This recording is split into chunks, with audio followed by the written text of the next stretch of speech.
6. 수도원의 제도와 클루니 개혁. 1.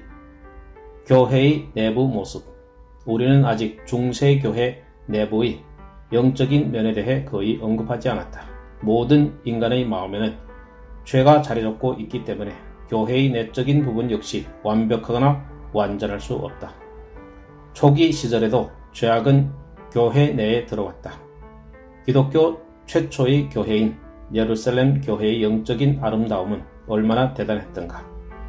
하지만 아나니아와 삽비라에 의해 아름다운 최초의 교회에 흠이 생겼다. 사마리아에 있던 두 번째 기독교 교회에서는 시몬이 종교를 사용하여 사기를 치고 있었다. 그는 성령의 선물을 돈으로 사려고 했기 때문에 시모니라는 용어가 발생했다. 시모니, 성직매매 또는 성물매매. 성직매매는 특히 중세교회에서 매우 흔하였다. 인간의 죄성 때문에 교회는 언제나 안팎으로 문제가 있기 마련이다. 교회의 약점에 대한 많은 비판들 중에는 어떤 것들은 터무니없는 것들도 있고 사실이 아닌 것들도 있다. 모든 그리스도인들이 성도이지만 인생을 마칠 때까지는 여전히 죄인이다. 더욱이 교회 내에는 실제 그리스도인이 아닌 사람들도 많이 있다. 때때로 교회의 영적인 면은 밑바닥까지 내려갔다. 하지만 교회 내에 거하는 그리스도의 생명은 언제나 다시 교회가 제자리를 잡도록 역사하였다. 2. 금욕주의와 수도원 제도. 우리는 이미 제6과에서 초대교회가 부패한 사실과 그 반작용으로 수도원 제도가 발생한 것을 살펴보았다. 중세교회가 영적으로 맨 밑바닥까지 타락하자 그 비참함을 보고 개혁을 부르짖으며 참된 영적 만족을 추구하는 자들이 발생하였다. 그들은 일종 종교 개혁을 일으켰다. 하지만 불행하게도 건강한 개혁이 아니었다. 개혁을 외치는 사람들은 성경의 교훈으로 순전하게 돌아가기보다 금욕주의로 돌아섰다. 금욕주의는 극도의 자기 부정을 말한다.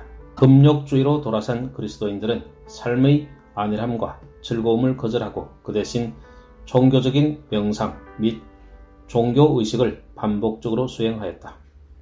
아직 조직적이지 않으며 또한 사회로부터 격리되지 않은 일반적인 금욕 생활은 종종 또 다른 단계로 발전한다. 우리는 이미 4세기에 사회로부터 격리되어 은둔자가 된 자들을 보았다. 이러한 금욕주의 형태는 동방교회에 잘 맞아서 널리 시행되었다. 하지만 은둔형 금욕주의 생활은 냉정한 유럽 사람들에게는 맞지 않았다. 서방교회에서는 회랑생활이 개발되었다. 회랑생활. 마당 같은 공간을 두고 작은 방들이 둘러 있으면서 집단 생활을 하는 시스템을 말한다. 절간 생활 또는 수도원 생활을 의미한다. 일반적으로 수도원 생활이라고 하면 회랑 생활을 의미한다. 수도원 및 수뇌원에서 수도승과 수뇌들은 금욕 생활을 하였다. 그들은 땅의 것들을 소유하지 않았다. 수도승은 생명을 유지할 수 있을 정도의 극소량의 물과 음식만 먹었다. 먹는 종류도 오직 빵과 물이었다. 더욱이 수도승들은 자주 금식하였다. 즉 시간을 정한 후에 아무것도 먹지 않곤 하였다. 수도승들은 또한 회초리나 채찍으로 자신의 몸을 때리며 스스로에게 벌을 가하기도 했다. 모든 수도승과 수뇌들은 결혼을 금하였다.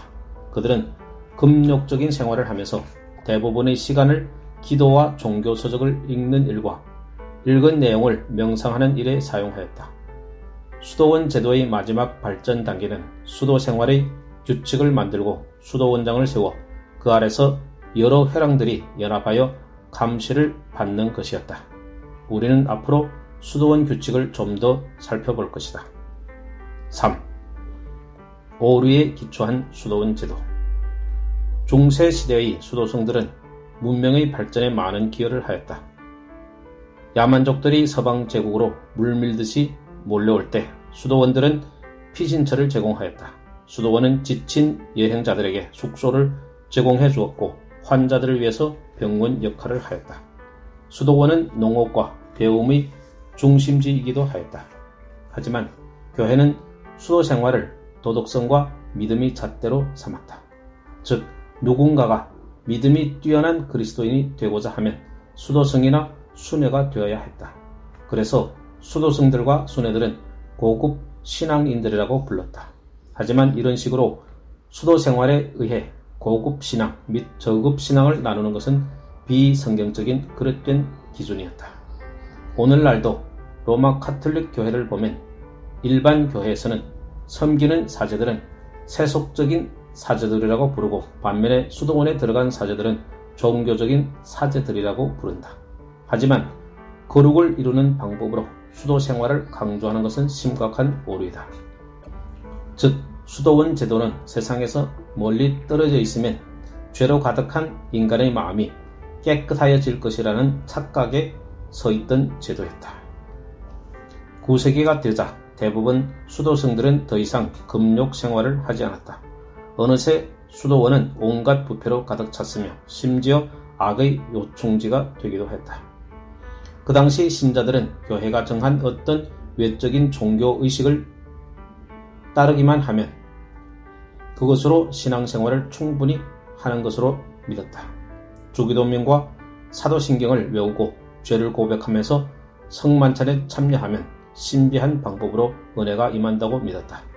따라서 대부분의 기독교 신자들의 신앙은 오직 겉모양뿐이었다. 그들은 정해진 날과 시간에 종교 예식을 행하면서 모든 신앙 행위를 다 한 것으로 생각했다. 하지만 수도승들과 수녀들은 종교적인 자들이었기 때문에 이러한 일반 기준을 훨씬 넘어서는 금욕적인 종교 행위를 해야 한다고 간주되었다. 4. 클루니 수도원.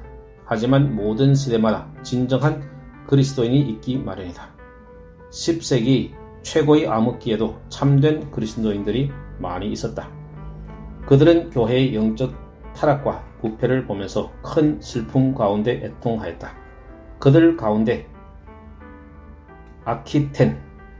아키텐의 공작인 윌리엄 파이어스는 서기 910년에 프랑스 동부에 위치한 클루니에 새로운 수도원을 설립하였다. 프랑스 서남부 중앙 고지대와 피레네 산맥 사이에 끼어있는 삼각형의 저지대.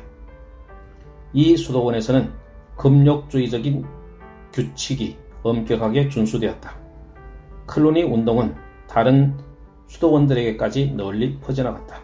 클루니 개혁은 약 200년 동안 진행되면서 교회의 발전과 종교 생활에 엄청난 효력을 나타냈다. 비록 클루니 개혁 운동이 금욕주의 원칙과 방법을 채택한 것은 잘못이었지만 개혁의 동기는 참으로 신앙적인 것이었다. 클루니 운동은 비록 잘못된 형태를 취하였다 하더라도 진정으로 영적 각성을 추구하고자 했던 시도였다. 클루니 운동이 최고의 전성기를 누릴 때는 대략 2000개 이상의 수도원들이 클루니 규칙을 진지하게 따르고 있었다.